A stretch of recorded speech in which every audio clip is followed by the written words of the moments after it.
Welcome to the Brunswick Beat, Brunswick County's only television news show, brought to you by the Brunswick Beacon. I'm Rachel Johnson. and I'm Caroline Curran. Brunswick County dodged a bullet this week, as Hurricane Irene pummeled the eastern coastline last weekend, taking 27 lives and causing $10 billion in damage. Brunswick County, for the most part, was spared from Irene's fury. Brunswick County Emergency Services Director Anthony Marzano explains. Hurricane Irene approached Brunswick County on Friday and eventually made landfall up near the Outer Banks on Saturday afternoon. While the storm was still a Category 1, we were spared a lot of the effects here in Brunswick County due to the track sliding east. Fortunately, most Brunswick County municipalities reported little damage. Even though the storm spared us many of the effects that we had been expecting with a stronger Category 1 storm, there was still a large amount of wind damage across the county. Shingles, siding, small buildings, as well as a number of trees, limbs, and power lines that were damaged, leading to a peak storm outage total of 12,131 customers being without power, and approximately 395 people were sheltered overnight in our shelter facilities. So that, on top of some of the beach erosion that certainly occurred with the storm, there have been a number of noticeable impacts to Brunswick County. Fortunately, flooding was fairly minor, and damage due to flooding was also very minor. Even though the damage appears to be minor, we're still going through the full process with the state of North Carolina and with the Federal Emergency Management Agency to assess the damage and determine whatever assistance may be available and ensure that that is provided to the citizens and residents of Brunswick County. Brunswick County is one of 34 counties in eastern North Carolina to receive a FEMA disaster declaration. President Barack Obama approved the declaration, which at this point is only for public assistance. Local emergency officials do not yet know if Brunswick County will receive a declaration for individual assistance, but they are keeping track of storm damage. To report storm damage from Hurricane Irene, call the Brunswick County Emergency Management Department at 253-7472. Leave a message on the system and emergency officials will return your call to make sure they have a record of the damage for damage assessments to be submitted to the state. After assessing the damage and debris caused by Hurricane Irene last weekend, Brunswick County officials have opted not to provide curbside pickup of storm debris. Residents can take their storm debris to the county landfill in Bolivia or to any of the 4 convenience sites around the county. The landfill off Galloway Road charges $22.50 per ton. But early Wednesday morning, Brunswick County Commissioners agreed to waive the tip fee from September 2nd to 17th for all Brunswick County residents, only for storm-related vegetative debris, and that includes all municipal residents as well. The landfill hours are 8 a.m. through 4 p.m. Monday through Saturday. At the county's 4 convenience sites, residents are charged $2 per trash bag or $24 for a full truckload of debris. School district officials have scheduled a makeup day for last Friday's school closings. Monday, October 10th, will serve as the student makeup day for the August 27th closure. 2 local political activists have taken issue with a recent budgetary move by county commissioners that allowed senior resident Superior Court Judge Ola Lewis to fund a position within her office. Ginny Qualia of Ocean Isle Beach and Pat Sykes of Southport presented commissioners with a petition of 150 signatures asking that they reverse their July 5th decision to fund the $41,000 plus per year judicial assistant position. Here's what Qualia had to say about the hire. We presented the commissioners a petition on at their August 1st meeting requesting that they rescind their vote. I believe it was a July 5th meeting, to transfer funds from the county drug court budget, and it was to fund a judicial assistant position for the state-funded office of Judge Ola Lewis, and we wanted them to make a corresponding reduction in the grant funding for drug court for the coming fiscal year. And we were able to gather, just between the 2 of us, 150 signatures in just a little bit over 1 week's time.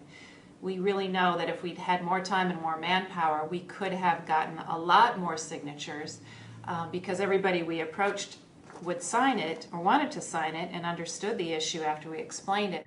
Lewis said she first requested the commissioners fund the position back in 2007 to, quote, ensure the smooth operation of the office functions and to meet the increased demands of the same. Brunswick County Commissioners recently approved interest-free payment plans for property owners to connect to the county's water system. At their August 15th meeting, commissioners unanimously approved the payment plans, which are available interest-free for 1, 2, or 3 years. The plan was brought about because many people were opting not to tap onto the county's water system, citing the cost to do so, Brunswick County Finance Director Ann Hardy said. Hardy explains the payment plans. Property owners with water service that has a line available to their property to tap into are eligible to finance the county water connection charges. These connection charges are charged to recover the cost of the tap installed at the property, pay debt on the water treatment plant and the water transmission lines. The customer would pay a water meter deposit of $50, and then they may finance the total cost for either 1, 2, or 3 years. And there's no interest charged on the finance balance. For more information, contact the County Utilities Department Customer Service at 253-2655. An Alzheimer's patient who wandered away from home Sunday is safe after being found by Air One, the sheriff's office helicopter.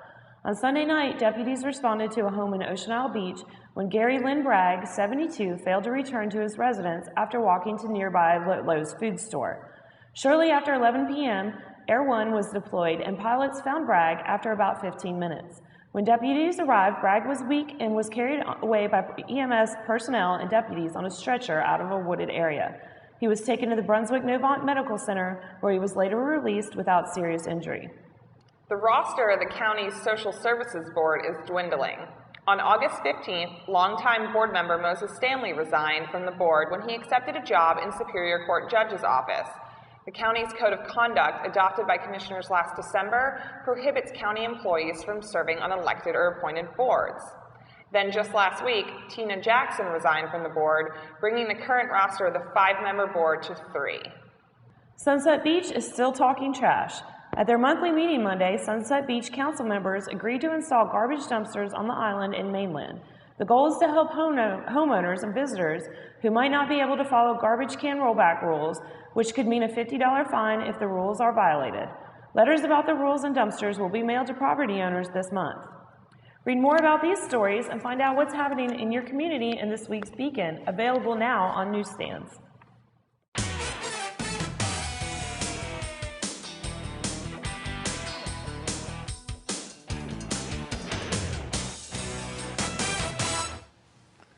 Welcome to the Brunswick Beacon Sports Report. I'm Caroline Curran. In local high school football action, 4 straight turnovers in the first half cost West Brunswick the game last Thursday night. Saucasy beat the Trojans 49-21 in the non-conference matchup.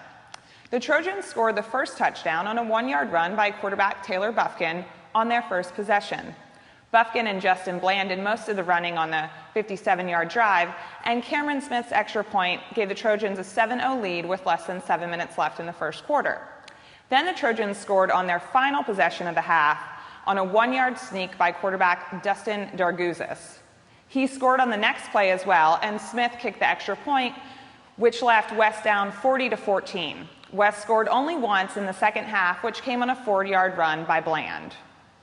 With only 3 seconds left, North Brunswick High School Scorpions football coach Gary Bishop used a favorite trick play, the hook and lateral, to beat the Trash Titans 50-44 in a shootout thriller Friday night. The winning play covered 67 yards. After the game-ending touchdown, fans emptied from the stadium and ran onto the field in jubilation. The game changed leads 5 times, making it a thrilling game to watch on both sides. The Brunswick Community College women's volleyball team opens its home season with the BCC Labor Day tournament this weekend. Head coach Melissa Everett starts her 2nd season with the Dolphins. She's anticipating a strong season. There are 6 local players on the team. BCC finished 3rd last year in their region. They kick off the season this weekend as they host the BCC Labor Day tournament. Find weekly sports updates and many great photos in the sports section of your weekly Beacon.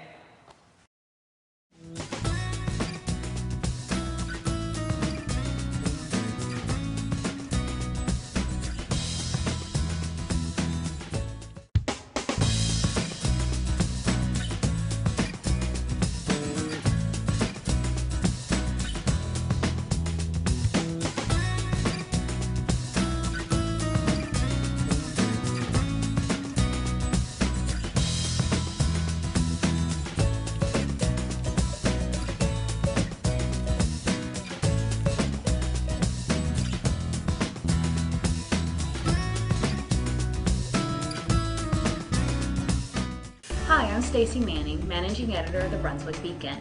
Do you have a community event you'd like to tell our community about? You can email it to me at editor@brunswickbeacon.com, or you can log on to our website at www.brunswickbeacon.com. Look for the Submit News icon near the top right-hand corner of the page. Deadlines are noon each Friday.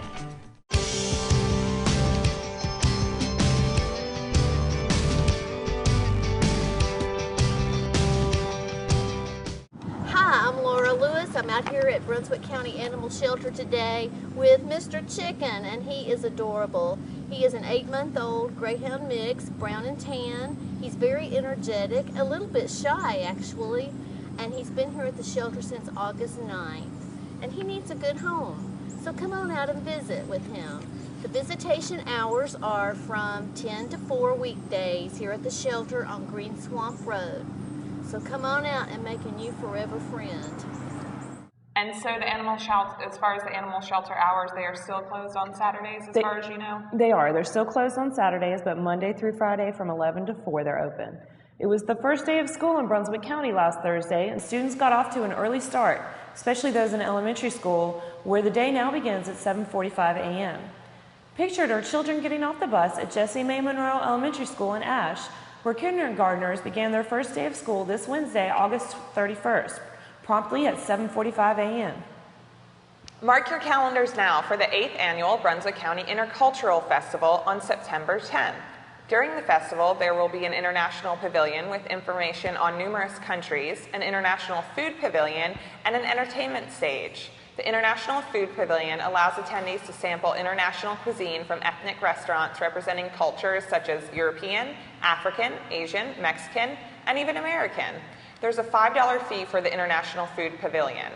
The entertainment stage will showcase ethnic performers from across the region. There will be children's activities, native costumes, visiting dignitaries, and other surprises throughout the event. The Intercultural Festival will be from 10 a.m. to 4 p.m. on the grounds of the Odell Williamson Auditorium.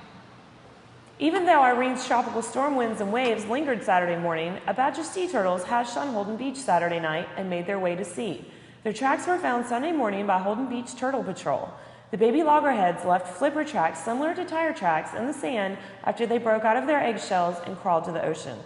Holden Beach had 30 nests on the island this summer, 23 have been closed out, and 7 are left to hatch. That's all the time we have for tonight, but you can read all of these stories and much more in this week's Beacon. If you know of a story or a person you'd like to see featured on Brunswick Beat, email us at brunswickbeat@brunswickbeacon.com. Look us up on Facebook under the Brunswick Beacon, or follow us on Twitter at the Brunswick Beacon. Thank you for joining us, and don't forget to tune in next week for a new edition of the Brunswick Beat, Brunswick County's only TV news show. And make sure you stay tuned to BrunswickBeacon.com as we track Tropical Storm Katia, who forecasters say could be upgraded to a hurricane later today. Tonight we close the show with more images from Hurricane Irene.